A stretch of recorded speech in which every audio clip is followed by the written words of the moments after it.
We're at the 2010 OneMedForum, and I'm joined now by Kent Hermsmeyer with Dimera Incorporated. Kent, thank you for being with me today. Thank you for allowing me to be here. Well, let's talk a little bit about Dimera. I know you presented earlier today. Yes. And in your presentation, you were talking about a new cardiovascular medication for women. Can you tell me about the area that you're bringing this innovation to in the market? Yes, we're bringing a new idea into cardiovascular medicine, which is a drug intended for women. It's a drug designed for women.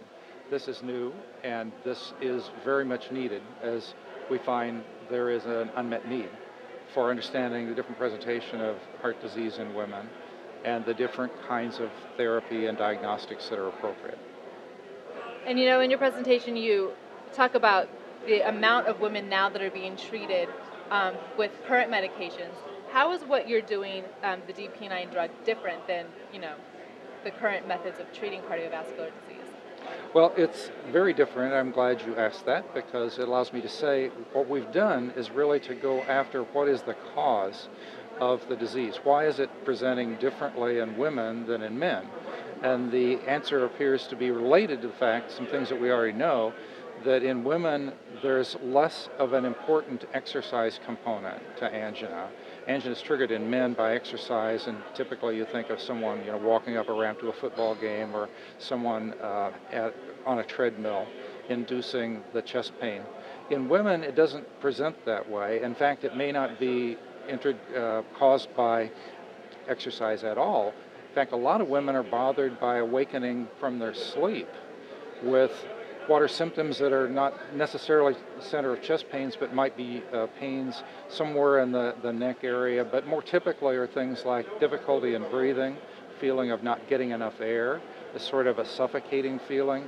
And that different presentation is what we keyed on, that with the molecular biology, because what we've done is to take what we know in recent years from molecular biology about what is different, what's going wrong as blood vessels age, and what might you do about that.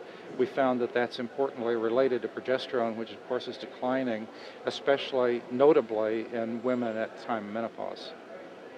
And the DP9 treatment is a hormonal steroid, it's a cream. Yes, it's a progesterone skin cream, exactly. And there's been a lot of perhaps controversy in the media over treating women with hormones.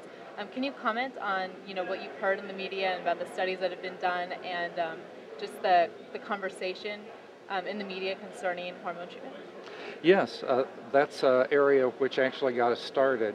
We had, in the time before the beginning of the Women's Health Initiative, we had been some of the people asking for a study like that, because in fact we were feeling intuitively that the wrong drug was being used, and it was being used in the wrong concentration, and women were not being started early enough, because, you know, you wait till even a few years after menopause, the effectiveness goes down.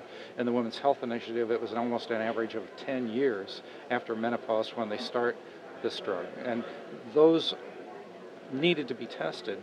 In the Women's Health Initiative and in other large prospective studies, we found out there's a problem with that logic. You really need to understand what is the problem, and the problem really relates to a decline in progesterone.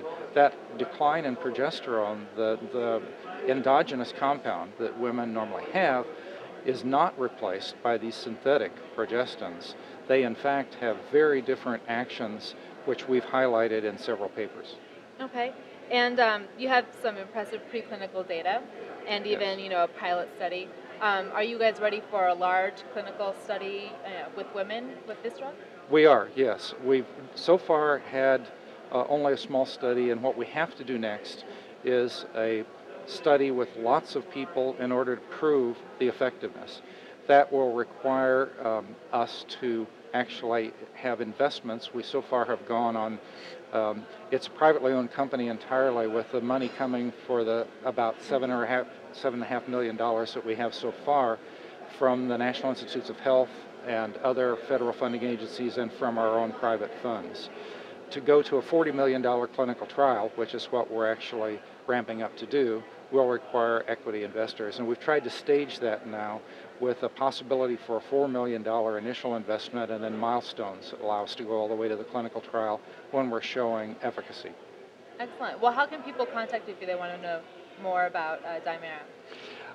We are there on a website, and all of our contact information is there, so that's the easiest. Go to www.dimera.net, and we are there.